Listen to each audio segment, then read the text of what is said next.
Pemirsa, apa kabar hari ini? Semoga selalu sehat di masa pandemi dan selalu bersemangat untuk menjalani aktivitas. Bagi pemirsa yang harus tetap bekerja di luar rumah, jangan lupa untuk menggunakan masker. Hari ini program Berita News Point hadir menjumpai Anda bersama saya Khairunisa. Selama 30 menit ke depan, News Point akan menyajikan berita terbaru seputar Universitas Brawijaya dan Malang Raya. Jangan kemana-mana, keep on our channel News Point.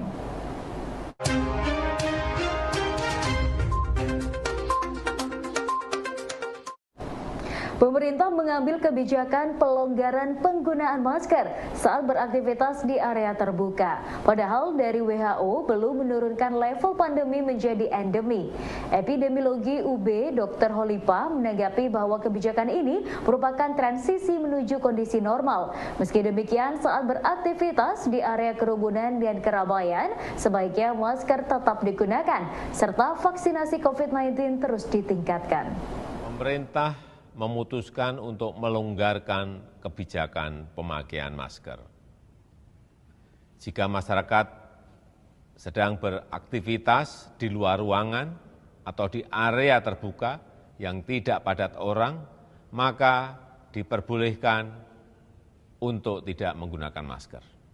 Memang pemerintah kan sudah mencabut ya, sudah memberikan kebebasan untuk tidak bermasker, terutama di luar ruangan, terus yang bukan kerumunan ya, jadi luar ruangan yang tidak terlalu ramai kayak gitu ya.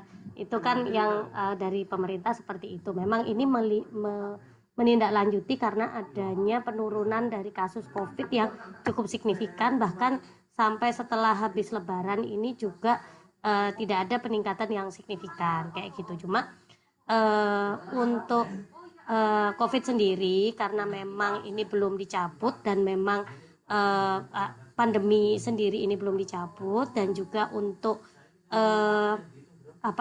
dari WHO juga itu belum ada pencabutan ya untuk dari kasus COVID sendiri. Memang untuk kebijakan ini memang ini sebagai bagian dari menuju normalisasi ya, dari epidemi dari pandemi ke epidemi kayak gitu kan, ke endemi. Nah, ini memang suatu kebijakan, cuma memang ada syarat dan ketentuan berlaku tadi ya Mbak ya. Jadi memang ketika di luar, terus habis itu mungkin kita berjauhan ya dengan orang lain, bukan yang di kerumunan kayak gitu, yang kita tidak tahu apakah orang tersebut memang benar-benar sehat, lalu tingkat vaksinasinya juga bagaimana kayak gitu. Nah, itu baru boleh dilakukan pelepasan masker kayak gitu. Cuma ini karena kita sudah 2 tahun ya, sudah 2 tahun mengalami ini, ya tidak ada salahnya ya kalau misalnya kita sedikit menahan kayak gitu, misalnya dengan menggunakan masker, tetap menggunakan masker. Ya kalau misalnya di luar, misalnya cuma keluarga kita, ya it's okay lah ya. Cuma kalau misalnya memang kita tidak tahu kayak di pasar, terus habis itu kayak di tempat umum, kayak di kereta, pesawat, kita nggak tahu ya orang sebelah kita bagaimana sih, lebih baik kita tetap menggunakan masker. Kopi Kapiten yang tersebar di 8 kecamatan Kabupaten Pasuruan diharapkan dapat menjadi produk unggulan dan brand yang kuat dari Kabupaten Pasuruan. Salah satu pengembangannya dengan memperkuat pada produk, harga, dan promosi. Hal tersebut menjadi materi sidang disertasi Bupati Pasuruan Muhammad Irsyad Yusuf untuk meraih gelar doktor di Sekolah Pasca Sarjana UB. Di hadapan para promotor dan undangan, Irsyad Yusuf memaparkan hasil penelitiannya mengenai kopi Kapiten sebagai produk unggulan Kabupaten Pasuruan. Ya, ini satu potensi karena ada 8 kecamatan di wilayah Kabupaten Pasuruan ini yang memiliki potensi tanaman kopi ini. Sehingga saya terutama sangat berharap bagaimana kopi ini bisa betul-betul menjadi satu potensi Kabupaten Pasuruan yang bisa kita angkat menjadi satu branding untuk Kabupaten Pasuruan. Apa strategi yang dilakukan untuk memasarkan kopi Kapiten? Dari hasil penelitian saya banyak yang harus kita lakukan ya, tidak hanya menyiapkan bagaimana kualitas kopi itu sendiri, kemudian tentu harus diikuti dengan peningkatan SDM dan kapasitasnya para petani kita, dicukupi sarana prasarananya, kemasannya harus bagaimana, promosinya harus ke depan harus bagaimana. Lihat dari pemasaran kopi Kapiten sejauh ini apakah sudah mengalami peningkatan? Ya, peningkatan masih belum signifikan. Saya berharap dengan hasil penelitian ini ada percepatan. Beberapa rekomendasi hasil penelitian saya ini beberapa komponen, beberapa variabel yang harus dilakukan percepatan, terutama dalam teori triple helix tadi yang kita sampaikan. Jadi keterlibatan pemerintah, pengusaha dan akademisi bersama-sama untuk percepatan.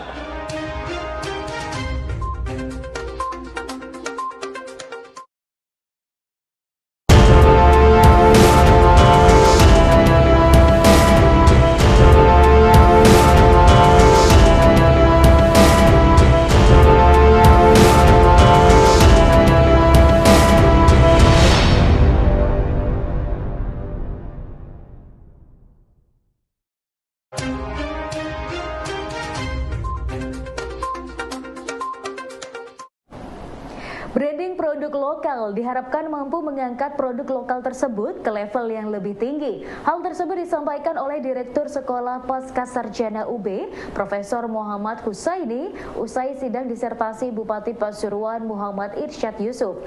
Menurut Husaini, apa yang telah diteliti oleh Irsyad Yusuf merupakan salah satu hal yang menarik karena mendorong branding produk lokal yang berada di Pasuruan agar mampu menjadi brand yang kuat yang berimbas kepada peningkatan ekonomi petani kopi.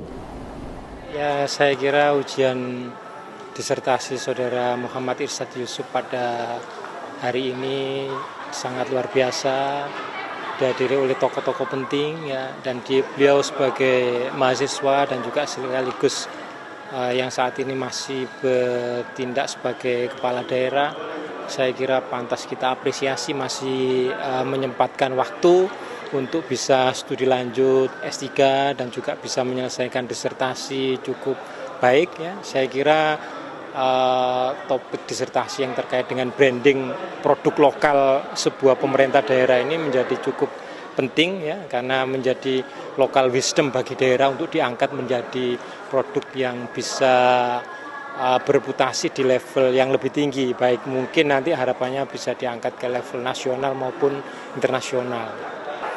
Ya, intinya setiap di era desentralisasi ini kan setiap pemerintah daerah harus memiliki keunggulan, memiliki kearifan lokal, mana produk-produk lokal yang bisa menjadi daya saing daerah itu sendiri. Oleh karena itu produk kopi Kapiten yang itu produk asli dari pemerintah Kabupaten Pasuruan ya, di daerah Kabupaten Pasuruan, yang dimana Pasuruan ini ada di lereng Gunung Arjuna ya, menjadi sebuah keunggulan sendiri bagi produk daerah yang layak untuk diangkat di level yang lebih tinggi, sehingga harapannya tentunya bisa menjadi daya saing daerah, bisa mengangkat perekonomian daerah. Berkarir di perusahaan BUMN menjadi salah satu impian dari lulusan perguruan tinggi saat ini. Selain dapat menjadi karir, bekerja di BUMN juga menjadi salah satu pengabdian untuk mendukung perekonomian negara. Saat ini menurut alumni UB yang berkarir di BUMN Petrokimia Gresik, Muhammad Ihwan, untuk berkarir di BUMN saat ini tidak cukup hanya mengandalkan kemampuan akademik, namun juga kemampuan komunikasi dan organisasi. Pengetahuan saya, Mas Sidik, BUMN ini tidak cukup menerima pegawai begitu hanya dari kemampuan akademiknya saja begitu.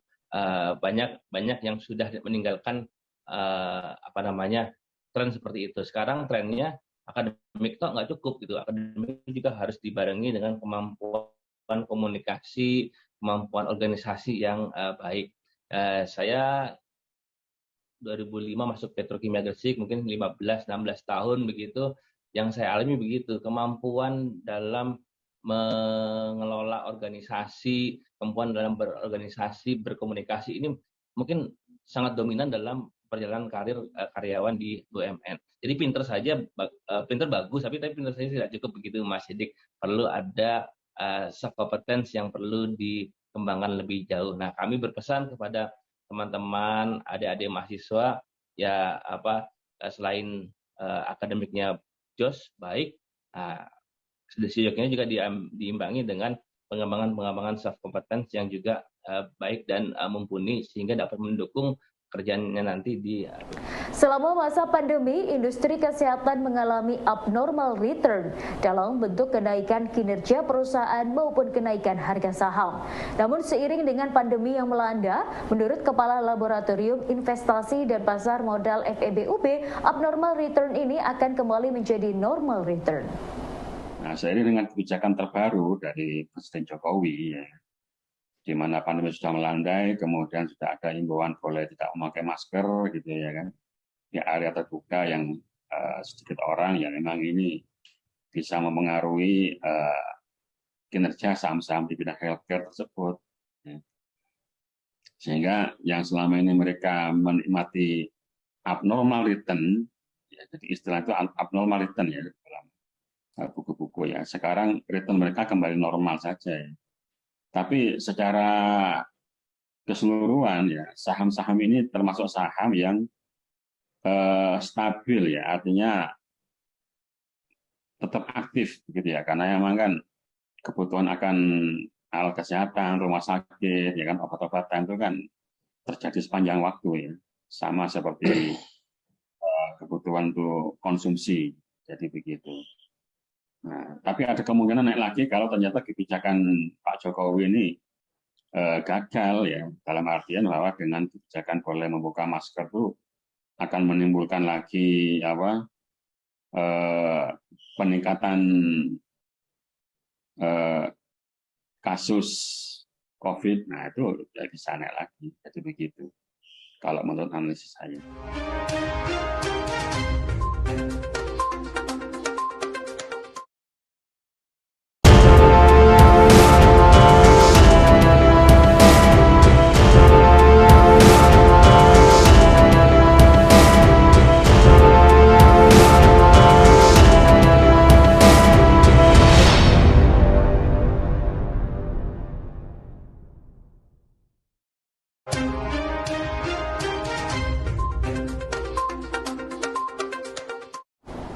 Limbah rumah tangga dan industri rumah tangga merupakan elemen pencemar perusak ekosistem sungai yang jumlahnya dominan saat ini. Hal ini merupakan hasil penelitian dosen FPIK-UB Dr. Asus Maizar beserta mahasiswanya yang melakukan penelitian ekosistem sungai. Menurutnya banyak limbah dari industri rumah tangga yang langsung dibuang ke sungai seperti dari rumah potong ternak, limbah dari MCK dan kamar mandi rumah tangga. Ya banyak sampah, ada RPA buangan limbah dari potong ayam ya, dibuang begitu saja ke sungai sehingga busuk, kemudian banyak belatung dan sebagainya lah, seperti itu ya. Itu sangat mengganggu sebenarnya ya, sangat mengganggu ekosistem. Jadi ekosistem jadi tidak baik kalau kita semena-mena ke lingkungan. Itu akan kembali ke manusia sendiri sebenarnya ya. Manusia sendiri yang akan dirugikan, jadi keseimbangan alam akan terganggu. Juga yang sekarang ini kan saya sudah juga meneliti tentang ekspresi dari estradiol dan estrogen reseptor itu ya, itu yang mencemari sungai, itu salah satu variabel yang mencemari sungai sebenarnya ya. Itu terutama dari buangan rumah tangga, itu mandi cuci kakus ya, terutama dari urinnya perempuan, kotoran perempuan, urin bayi, kotoran bayi, dari limbah rumah sakit dan sebagainya, yang mereka nanti akan hanyut ke sungai. Nah, itu akan meningkatkan kadar ekstradiol. Kesehatan lingkungan sungai merupakan investasi bagi generasi mendatang. Dosen dan peneliti sungai FPIK-UB Dr. Asus Maizar mengatakan, dari hasil risetnya, kesehatan sungai tidak hanya memberikan manfaat untuk saat ini, namun juga untuk masa yang akan datang. Generasi mendatang juga membutuhkan lingkungan yang sehat, termasuk lingkungan sungai. Dunia internasional itu senang ya melihat fenomena seperti itu, bukan senang dalam tanda kutip nyukurno kan, bukan gitu ya, tapi ini sebagai suatu lahan ilmu bagi kita semua untuk belajar bahwa lingkungan itu harus kita jaga, nah, seperti itu. Jadi ya sending pesannya tadi itu, mari kita jaga lingkungan pesisir, mari kita jaga lingkungan sungai agar supaya bisa kita wariskan ke anak cucu kita nanti. Tidak kita aja yang memanfaatkan sungai, memanfaatkan pesisir akhirnya anak cucu. Ya pemirsa, informasi tadi sekaligus menutup perjumpaan kita hari ini. Jangan lupa saksikan News Point setiap hari pukul 19.30 waktu Indonesia Barat hanya di UBTV, Televisi Pendidikan Universitas Brawijaya. Saya Khairunisa dan seluruh kru yang bertugas pamit undur diri. Tetap patuhi protokol kesehatan, wajib menggunakan masker. Terima kasih dan selamat beraktivitas.